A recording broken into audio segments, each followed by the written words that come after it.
seadil-adilnya untuk kasus saya ini.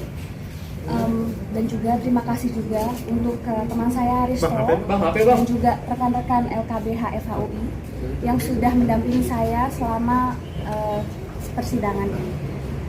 Dan juga ya, hal ini sangatlah tidak mudah untuk saya. Oh ya, di sini saya datang dari Belanda untuk menghadiri langsung persidangan ini karena saya sendiri ingin melihat bagaimana keadilan di Indonesia ditegakkan. Dan sekarang adalah buktinya di mana semua keadilan itu ditegakkan oleh DKPP. Dan juga saya ingin memberikan inspirasi kepada semua korban, mau kasus apapun itu, untuk dapat berani, terutamanya perempuan, untuk mengajukan atau memperjuangkan keadilan. Terima kasih.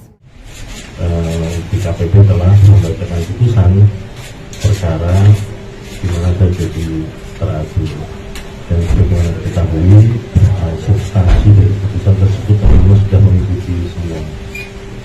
Pada kesempatan ini saya ingin menyampaikan dan mengucapkan alhamdulillah, dan saya mengucapkan terima kasih kepada DKPP yang telah membebaskan saya dari tugas-tugas berat sebagai anggota KPU yang menyelenggarakan ini. Pada teman-teman jurnalis yang selama ini berinteraksi berhubungan dengan saya, sekiranya ada kata-kata atau tindakan saya yang kurang berkenan, saya mohon maaf. Saya kira itu yang dapat saya sampaikan pada kesempatan ini. Terima kasih. Assalamualaikum warahmatullahi wabarakatuh.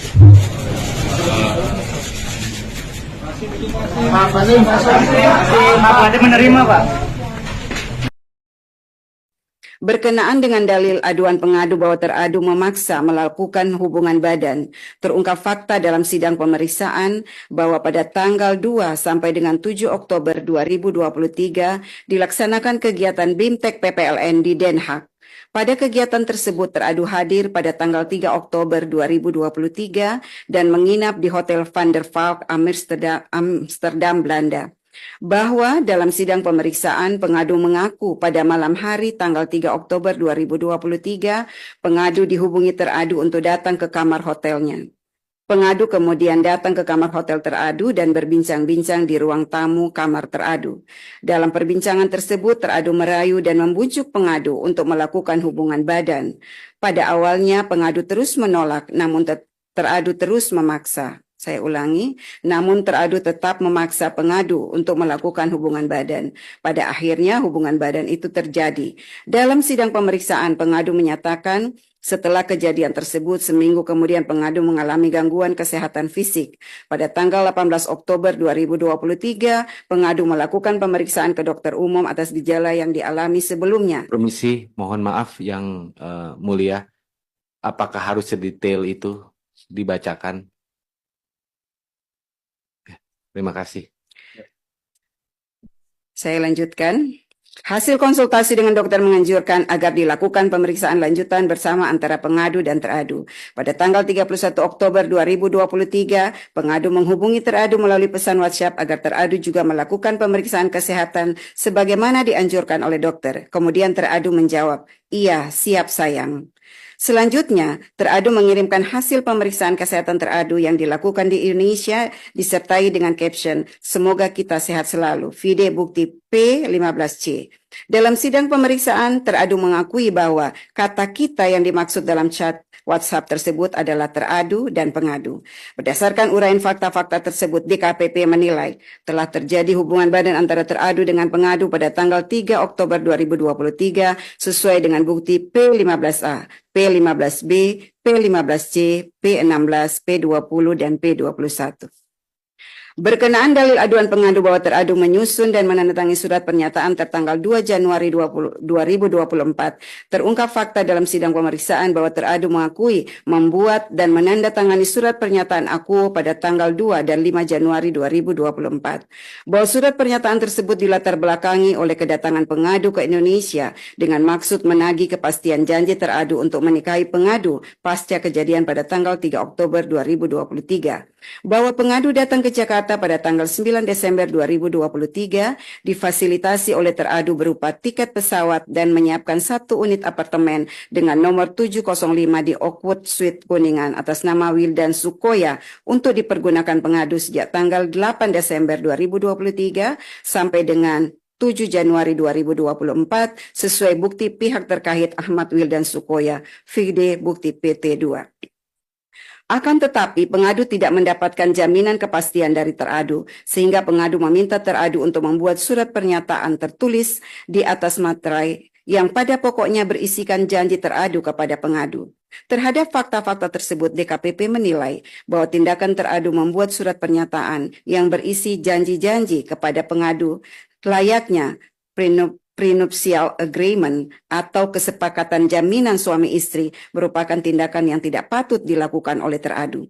Tindakan teradu membuat surat pernyataan tersebut sangat relevan dengan peristiwa yang terjadi pada tanggal 3 Oktober 2023 di Hotel Van der Valk, Amsterdam, Belanda. Selanjutnya, berkenaan dengan dalil bahwa teradu menyalahgunakan jabatan, wewenang, dan fasilitas negara untuk kepentingan pribadi, terungkap fakta dalam sidang pemeriksaan bahwa benar teradu menggunakan kendaraan dinas milik teradu untuk kepentingan pribadi mengantar dan menjemput pengadu di luar tugas kedinasan pada saat pengadu berada di Jakarta. Bahwa teradu juga terbukti memfasilitasi tiket pesawat pengadu pulang pergi Jakarta Singapura dengan total biaya sebesar 8.697.500 rupiah. Sebagaimana keterangan pihak terkait Retno Kusumastuti, vide bukti PT1 dan PT2. Selain itu, teradu juga memfasilitasi penginapan di apartemen Oakwood Suite Kuningan dengan total biaya sebesar Rp48.716.900, sebagaimana keterangan pihak terkait Ahmad Wildan Sukoya, vide bukti PT1, PT2, dan PT3. Bahwa berdasarkan keterangan pengadu dalam sidang pemeriksaan, teradu juga memfasilitasi tiket pesawat pengadu pulang pergi Jakarta Belanda sebanyak 3 kali dengan total biaya 100 juta rupiah. Hal ini diakui oleh teradu dan menjelaskan bahwa yang membayarkan biaya tiket untuk pengadu adalah temannya. Teradu juga membelikan pengadu layar monitor Asus ZenScreen dan seterusnya dianggap dibacakan seharga Rp5.419.000, vide bukti P11. Berdasarkan uraian fakta tersebut di atas, DKPP menilai sepanjang dalil terkait penggunaan mobil dinas, teradu terbukti menyalahgunakan jabatan, wewenang, dan fasilitas negara untuk kepentingan pribadi. Sedangkan terkait dengan uang yang digunakan teradu untuk memfasilitasi pengadu bukan bersumber dari keuangan negara.